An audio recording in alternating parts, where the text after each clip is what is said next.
Le mortier SureTouch ne contient pas beaucoup de sable et il est 7 fois plus résistant qu'un mortier de sable régulier.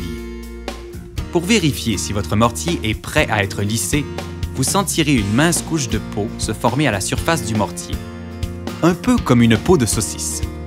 Ne tardez pas, sinon vous risquez de causer plus de fissures que la normale. Le délai varie selon plusieurs facteurs: l'exposition au soleil, la période de l'année, la température et le vent. Pour faire la finition des joints de mortier SureTouch, vous aurez besoin d'un goujon de bois dur d'1/4 de pouce de diamètre de plus que la largeur du joint de mortier. Nous vous suggérons d'utiliser des goujons de bois au lieu d'une truelle à joint. Pour la brique Oxford, vous avez un joint de 3/8 de pouce, donc vous aurez besoin d'un goujon d'1 demi-pouce de diamètre. Pour la pierre Durham et brique classique, vous avez un joint d'1 demi-pouce, donc vous aurez besoin d'un goujon de 3/4 de pouce de diamètre. Pour la pierre Morancy, vous avez un joint de 3/4 de pouce, donc vous aurez besoin d'un goujon d'1 pouce de diamètre. Un goujon de bois compressera le mortier dans les rainures et donnera un fini granuleux, comme un mortier de sable.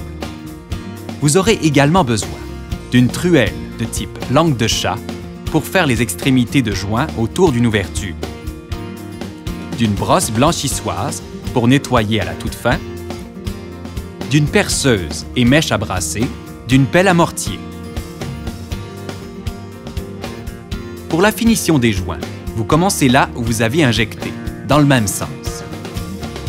Vous compressez le mortier avec le bâton légèrement incliné et de cette façon, l'excédent tombera par terre sans rien salir sur son passage. Tentez toujours de finir dans un cul-de-sac en prenant soin de relever votre goujon. Partez d'un coin vers l'intérieur d'un mur et jamais l'inverse. Autour d'une ouverture, compressez les joints des extrémités avec la langue de chat pour faire un joint plat.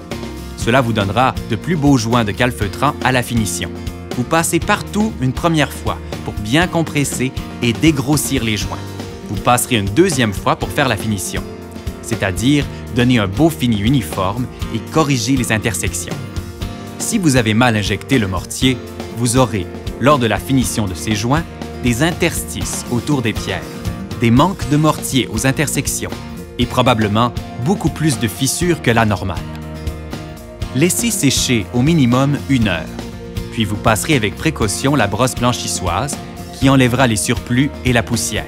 Sans plus, ne laissez jamais votre brosse se salir, car vous salirez vos unités. Les chante-pleurs qui sont situés à la base du mur, soit entre les premières pierres et la base de départ, ne doivent pas être salis par le mortier lors de la finition des joints. Elles seront espacées de 24 pouces, centre en centre, et pourront laisser évacuer l'eau ou la condensation vers l'extérieur, tout en empêchant les insectes d'y pénétrer. Le travail des chante-pleurs est très important pour l'efficacité du système SureTouch, à ne pas négliger.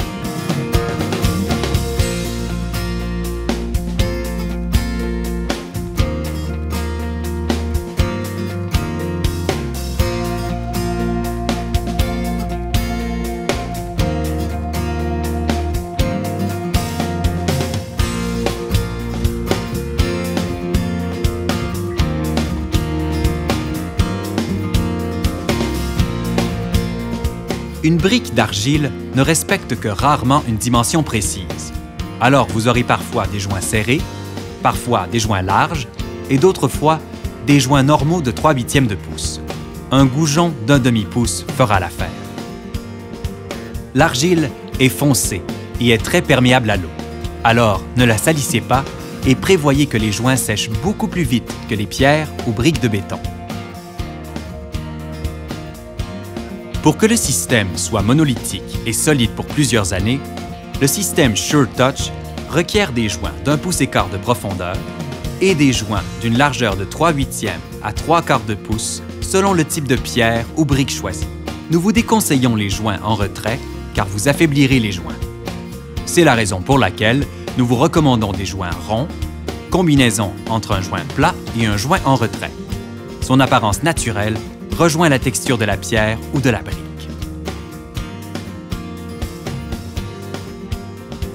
De par la méthode d'injection du mortier SureTouch, le balai sera le seul nettoyage que vous ferez. N'oubliez pas de respecter le temps de séchage avant de balayer. Si malheureusement vous avez sali une unité, nettoyez-la avec un mélange de vinaigre et d'eau, à raison d'une partie de vinaigre pour 4 parties d'eau. Vaporisez la tâche, brossez vigoureusement et rincez légèrement à l'eau. Le plus vite vous la nettoierez, meilleur sera le résultat. Si vous attendez trop, le seul moyen efficace pour nettoyer sera au jet de sable. Des résidus de mortier adhéreront sur la brosse. Pour la nettoyer, vous pouvez la passer sur une pierre cassée.